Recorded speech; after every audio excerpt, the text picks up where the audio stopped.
In this training video, we will be installing the Haier FlexFit Series multi-zone outdoor unit. This unit is a 4-port model outdoor unit. Only 2 of the ports will be used for this installation. In prior videos, the indoor units were installed, wired, and piped.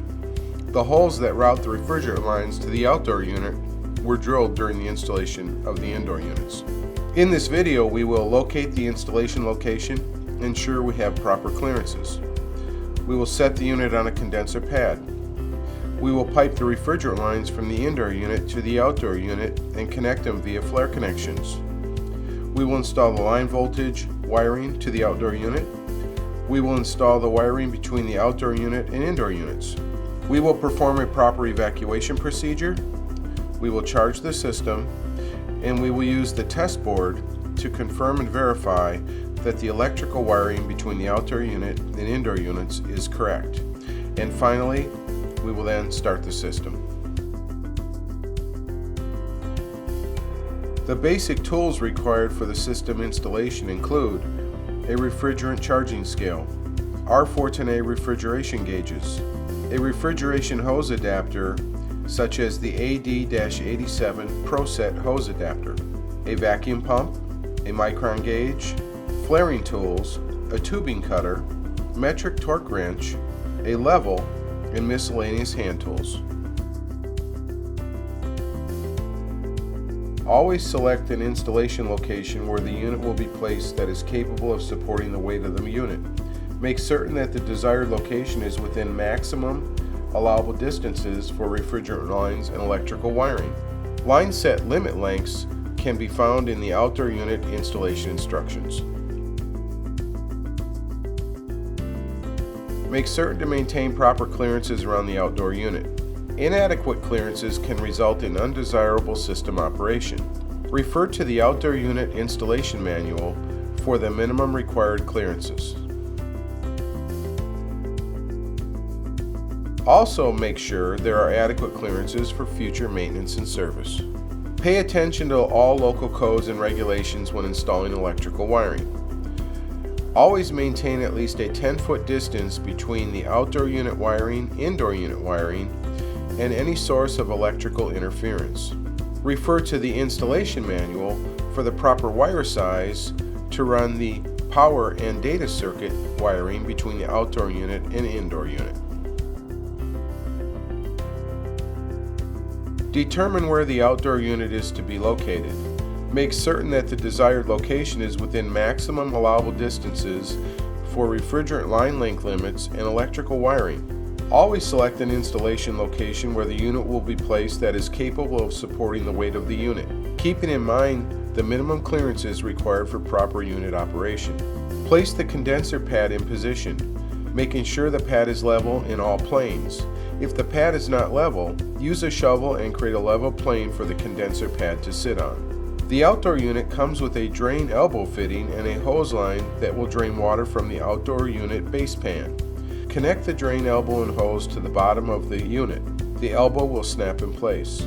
Do not use the drain hose in areas where freezing may occur, as the drain water may freeze and impair the heating performance of the outdoor unit or may cause outdoor coil damage. Place the unit squarely on the pad. Check to ensure the condensing unit is perfectly level. If it is not, spend the time to re-level the ground and recheck the level before continuing. The outdoor unit is a 4-port model. It is not necessary for us to use all of the ports. A minimum of 2 indoor units, though, must be installed to this system. Any unused connection ports remain capped off and closed. The connection sequence of the indoor unit piping to the outdoor unit starts at the bottom port of the outdoor unit. The first indoor unit we're going to connect will be connected to the D port. The next indoor unit that we connect will be connected to the C port. This sequence will continue for all indoor units being connected. This connection sequence promotes better oil return to the outdoor unit and system reliability is increased. For line set piping that does not match the port size available on the outdoor unit, you must use transition fittings to make the connection. The minimum line set length for any indoor unit is 10 feet. The maximum allowable refrigerant line lengths can be found in the installation instructions shipped with the outdoor unit. Prepare the lines to be connected to the outdoor unit by cutting them to their proper length using a tubing cutter.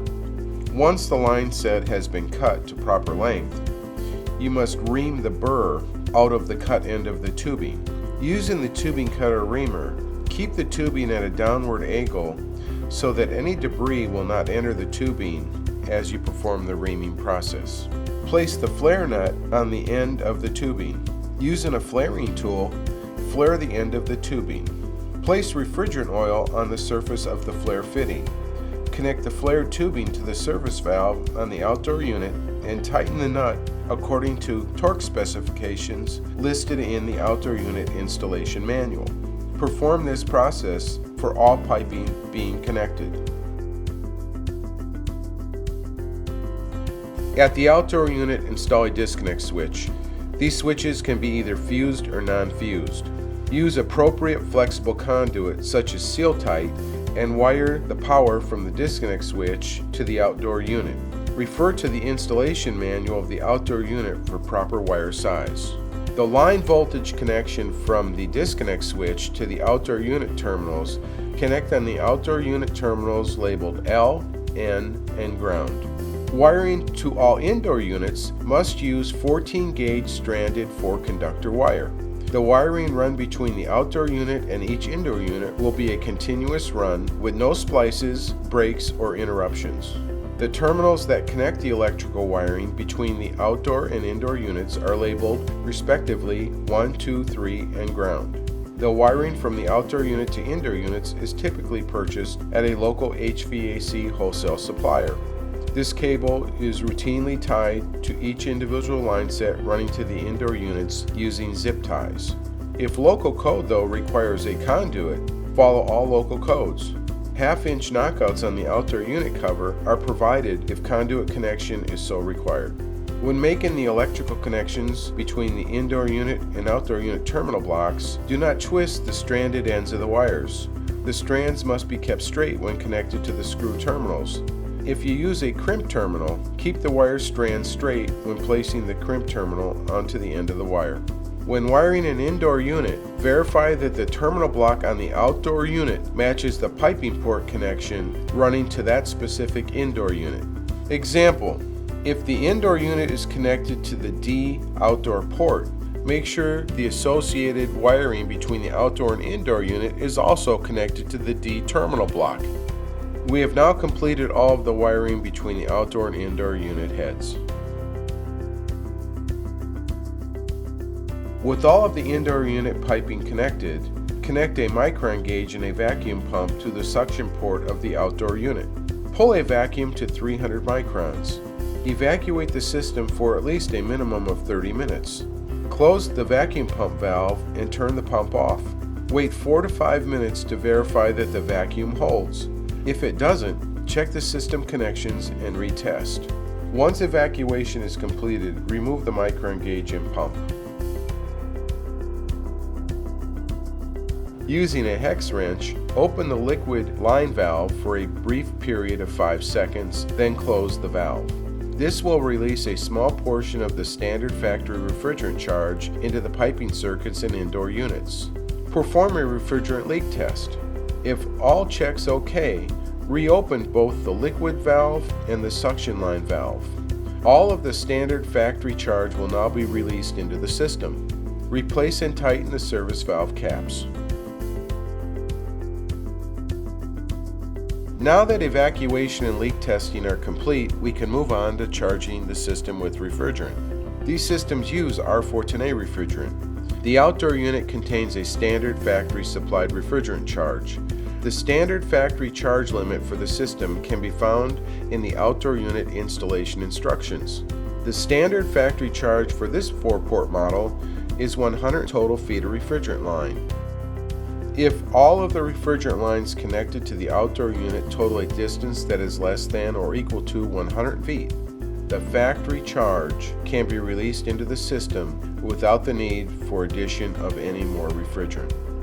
If the total refrigerant line lengths exceed the factory standard charge, 0.2 ounces of additional refrigerant must be added to the system for each additional 1 foot of line length that is in excess of the specified lengths found in the outdoor unit installation guide.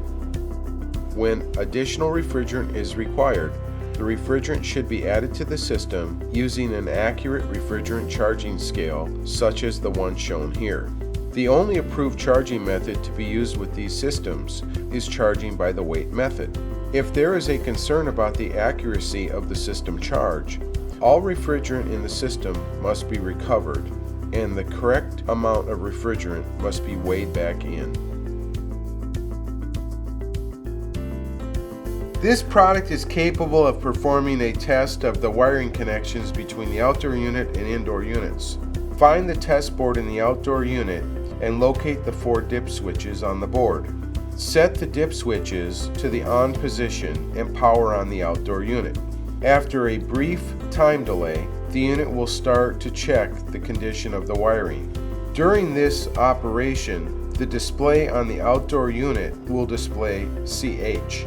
If all of the wiring is correct, the numerical display will show 0. If there is a problem, it will display EC, and it will also flash an LED as an indication of a problem. Refer to the outdoor unit installation manual for the meaning of all flash codes on the test board. If there is a problem detected by the test board, disconnect power and fix the wiring connections. Repower and retest. Once this test is complete, disconnect power to the outdoor unit and return the 4 dip switch positions to the off position.